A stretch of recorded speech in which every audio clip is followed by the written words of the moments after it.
Bwana Yesu asifiwe. Ninawasalimu katika jina la Yesu Kristo, Mungu aliye hai. Naitwa Mchungaji Daudi Maira Magolima kutoka Kanisa la Mennonite Tanzania, Dayosisi ya Mashariki, Jimbo la Kisota. Ndugu mpendwa, nichukue nafasi hii kukukaribisha kwenye kipindi chetu kinachosema Anza na Bwana au Amka na Bwana.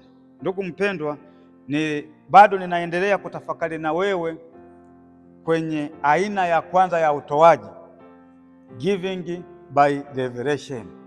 Nilisema kwenye aina ya kwanza ya utoaji ambayo ni utoaji wa kufunuliwa na Roho Mtakatifu au kufunuliwa na Mungu, unakuwa na uwezo wa kupambanua au kutambua sauti ya Mungu na sauti ya kishetani. Sasa leo naongezea kipengele kingine cha nne. Sio tu unakuwa na uwezo wa kutambua sauti ya Mungu au kutambua sauti ya shetani. Jambo lingine, unakuwa na heshima mbele za Mungu. Unakuwa na uwezo wa kumheshimu Mungu. Unakuwa na heshima mbele za Mungu. Kwa nini unamheshimu Mungu, unamtambua, unakuwa na uwezo wa kumheshimu Mungu? Kwa sababu unajua anayekuelekeza ndiye mwenye mali zake. Kwa anakuelekeza kutoa, na anapokuelekeza kutoa, wakati mwingine anatumia watu kuja kukuambia kwamba kuna kitu unahitaji ukifanye kwenye madhabahu hii. Ndugu mpendwa, ukisoma Methali 3 mstari wa 9 na wa 10, kuna kitu hapo. Ngoja nisome, maana sijasoma Biblia. Methali 3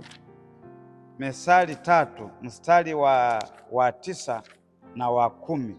Mstari wa 9 na wa 10.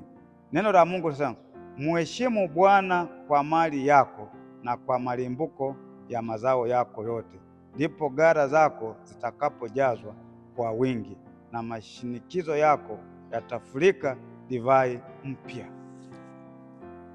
Mtu unayetoa kwa kufunuliwa unakuwa na heshima mbele za Mungu, kwa sababu unatambua anayenielekeza kutoa ni Mungu mwenye mali zake. Kwa hiyo lazima umuheshimu, hautaacha kutoa. Ukiona unaambiwa jambo na ulitekelezi, wewe bado hauko karibu na Mungu. Lakini mtu yoyote ambaye ana uhusiano mzuri na Mungu, wengi ni wale wanaoelekezwa kutoa kwa njia ya ufunuo. Njia ya ufunuo ina watu wachache sana wanaojitoa mbele za Mungu, walio karibu na Mungu, walio na uhusiano mzuri na Mungu, wanaofunuliwa na kuelekezwa, wanaoambiwa kafanye hiki kwenye madhabahu yako, kafanye jambo hili kwa watumishi wako, ni wale ambao wana uhusiano mzuri na Mungu. Kwa hiyo ndugu mpendwa, ukiona umheshimu Mungu kwa mali zako ulizonazo, tambua wewe ujawa na mawasiliano mazuri na Mungu katika utoaji wa nguvu ya ufunuo. Kwa hiyo Mungu atutetee. Mungu azidi kuwa katikati mwetu kama alivyokuwa katikati ya Ibrahimu. Akumwacha, alimbariki Ibrahimu maisha ya kiroho na maisha ya kimwili. Mungu akubariki. Mungu azidi kukufungulia milango ya baraka na neema tele kwenye maisha yako. Nimesema sasa hivi sina haraka ya kukufundisha nikapayuka nikapiga makelele. Sasa hivi nakufundisha kwa sababu najua ya chakula ninachokupa ni chakula ambacho ni cha kiwango cha hali ya juu.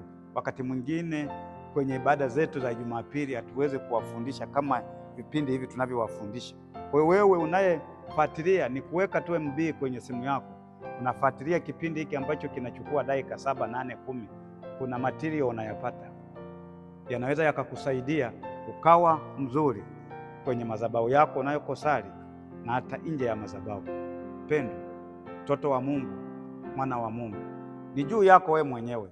Mimi siku hapa kwa ajili ya kujinufaisha mimi mwenyewe, niko hapa ya kutoa kile ambacho Mungu amenipa niweze kushare na wewe, na ninakitoa bure, sikiuzi. Lakini mimi nilikinunua, niliingia darasani nikatumia mamilioni ya kuhakikisha napata kitu ambacho nakwenda kushirikisha watu wa Mungu. Ndio maana nakushirikisha bure, hata sina haja ya kuomba sadaka yako. Labda wewe mwenyewe uamue kwamba huyo mtumishi anarusha hiki vipindi anatumia kiasi gani cha pesa. Ukiguswa unaweza ukatoa. Kuna namba yetu ya kanisa, kuna namba yangu, unaweza ukanitafuta ukatoa chochote. Lakini pia nikuombe, unapotazama kipindi hiki, naweza ukaraiki, mtoto wa Mungu, mwana wa Mungu. Mungu akulinde sana, Mungu akupiganie sana, Mungu akutetee sana. Katika jina la Yesu Kristo naomba na kushukuru. Amen.